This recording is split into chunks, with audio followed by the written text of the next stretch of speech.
Mpendwa mtazamaji, siku ya Jumamosi, karibu katika tafakari ya neno la Mwenyezi Mungu.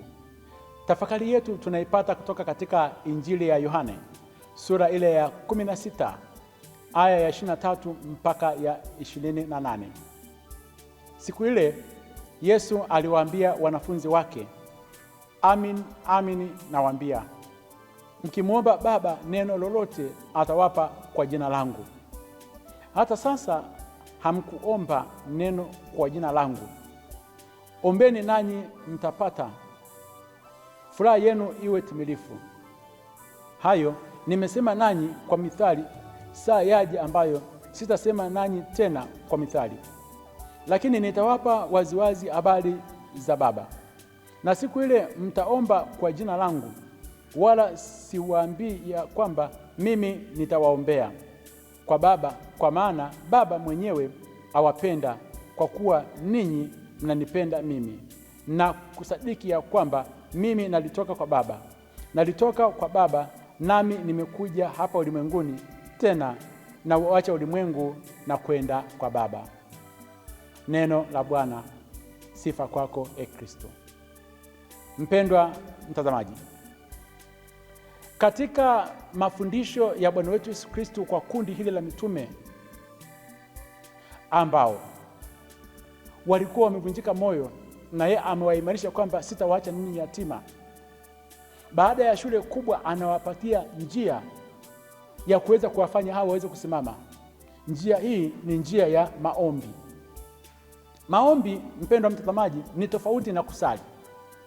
Maombi ni hali ya mtu ambaye ni mfuasi wa Kristo, yupo katika uhitaji, na baadaye anajua kwamba katika huu uhitaji hakuna mtu mwingine anaweza kuja kunisaidia, bali ni yule mwenye uweza, na mwenye uweza hapa duniani ni nani? Ni Mungu Baba. Na Yesu Kristo akiwa hapa duniani, katika ratiba yake aliyokuwa nayo, alikuwa ana mzunguko wa mambo manne. Ya kwanza, asubuhi na mapema alikuwa akienda kuwafundisha wale makutano habari za Mungu Baba, na baada ya kuweza kuwafundisha neno, akawa anaingia katika hatua pili, kuwaponya wale waliosikia neno la Mwenyezi Mungu.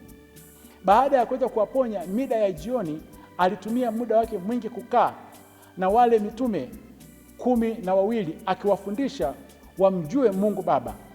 Na baada ya kuwafundisha wa mitume usiku wote, alikuwa anaacha makundi yote, anaacha wa mitume, anaacha zile kazi, anaenda kukesha akifanya maombi kwa Baba yake. Alijua kuomba. Usiku wote alikuwa anaunganika na Baba yake. Kwa hiyo Yesu Kristo anapowaambia hawa mitume, anapowaambia wanafunzi wake kwamba mkimwomba Baba neno lolote atawapa kwa jina langu, alikuwa ana uhakika, kwa sababu yeye alikuwa akidumu akiwa anafanya maombi, na akiwa anafanya maombi mlimani na Baba yake, ndipo alipokuwa anaona hata wale mitume wakiwa katika mateso, wakiwa katika shida mbalimbali, akawa anaenda kuwaokoa. Anasema ombeni nanyi mtapata, kwamba hakuna yeyote ambaye alishaenda mbele za Baba akaomba. Na aliwahi kuzungumza sehemu nyingine akasema, tukimwomba Mwenyezi Mungu mkate hawezi kutupatia jiwe, tukimwomba Mwenyezi Mungu samaki hawezi kutupatia nyoka, hawezi kutupatia nge, atatupatia kile. Mpendwa mtazamaji, tupo katika jamii ya watu ambao kila siku hawataki kufanya maombi, kwenda mbele za Mwenyezi Mungu, kujitenga na mambo ya kidunia, ili nafsi zetu ziweze kuunganika na Mwenyezi Mungu. Nafsi yangu isipounganika na nafsi ya Mwenyezi Mungu, duniani hapa tutashindwa. Usipojitenga na mida ile ya jioni na mambo ya televisheni, usipojitenga na simu, usipojitenga na familia na vilevi, ukatafuta muda ukaenda kuongea na Mungu Baba katika hali ngumu unayopita nayo duniani hapa, utashindwa. Leo Yesu Kristo anatuambia kwamba ushindi katika kipindi kigumu unachopitia cha wasiwasi ni maombi. Tenga muda angalau kwa siku uweze kuwa na saa moja pamoja na Mwenyezi Mungu. Tenga muda nyumbani kwako, sehemu ambapo utakaa utaongea na Baba. Angalau kwa wiki uweze kuwa na muda wa kuweza kuongea na Mungu Baba. Angalau kwa mwezi uweze kuwa na sehemu ya kujitenga, acha shughuli zote, kaa katika ukimya, kaa mbele za Yesu Ekaristi, fanya maombi, omba mpaka jambo zuri lije litokee.